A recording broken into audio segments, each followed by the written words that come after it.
Siyaasi Axmed Jaamac Maxamed Gaboose oo maanta warfidyeennada kula hadlayay gudaha magaalada Boorama ayaa waxa uu markii ugu horeysay fariin u diray garaadada ku shiraya gobolka Sool sidoo kalena waxa uu baaq u diray madaxweynaha Jamhuuriyadda Soomaaliland Muuse Biixi Cabdi wuxuuna ka hadlay arrimo kale oo dhowr ah wuxuuna tilmaamay waxaan soo fariisanaa Axmed Jaamac Maxamed waxaan rabaa inaan ka hadlo sidii Soomaaliland ay nabad u noqon lahayd ama loo badbaadin lahaa waxaan ku jiray dadkii dimuqraadiyadda keenay Soomaaliland maantana waxaan doonayaa xaalka Soomaaliland iyo halkay taagan tahay marxalad xun bay maanta maraysaa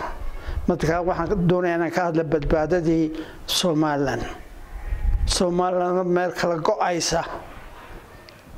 ma jirto xamarna wixii inaga soo gaaray waynu garanaynaa wixii inaga inoo dhaxeeya laga hadlo marka nimankan garaadada ee dhulbaante wax fiican bay sameeyeen takalena waxaan kula talin lahaa badana biixi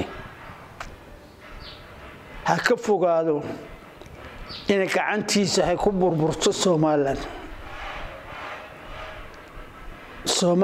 Soomaaliland kan maanta aynu sheegaynana magaalada Boorama baa lagu aasaasay waxa aasaasana nin habar awala baasa Maxamed Xaaji Allah yarxamo Maxamed Xaaji Ibraahim Cigaal baa aasaasay waa habar awal buu ahaa marka meeshii ninka habar awal ee aasaasay in nin habar awalina baabiyo ilama qurux badna habar awalay hadaad aasaaseen oo dhagaxii u horeeyay dhigteen wadanka adana abaabinina Soomaaliland maanta dhibaato weyn baa ku soo kordhay 32 sanadood ee u dhameeyay wixii la qabtay oo dhan baa iminka ku dhow inuu baaboo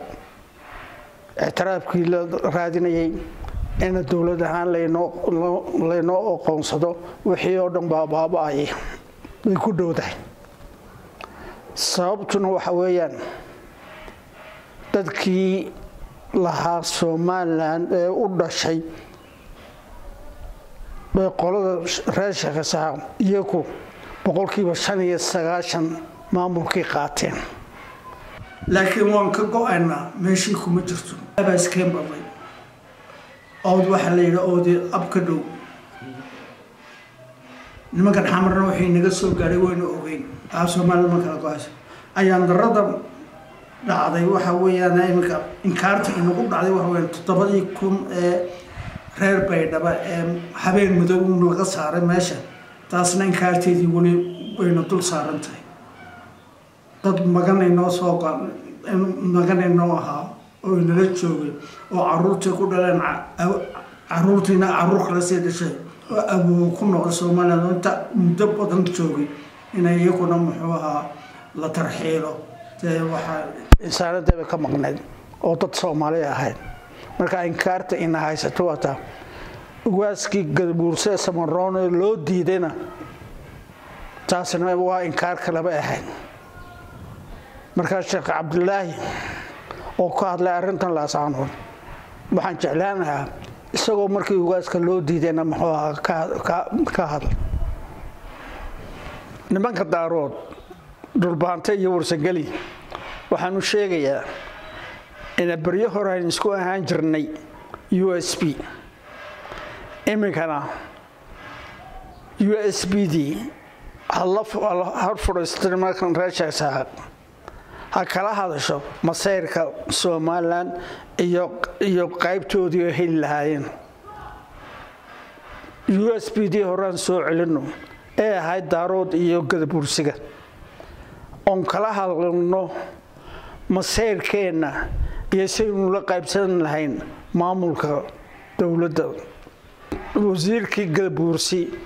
ee madaxweynaha u tagay ee yiri ugaasku hubbu wata iyo muxuu kala qayb haduu yimaado uu kala qaybina wali wuu joogaa meesha ninkaas hana dhaafo hadaan mu Galbuursanahay وشعيب محمد كان شعيب جايز تلفزيون كعالمي جاي بولشو مقالة بورما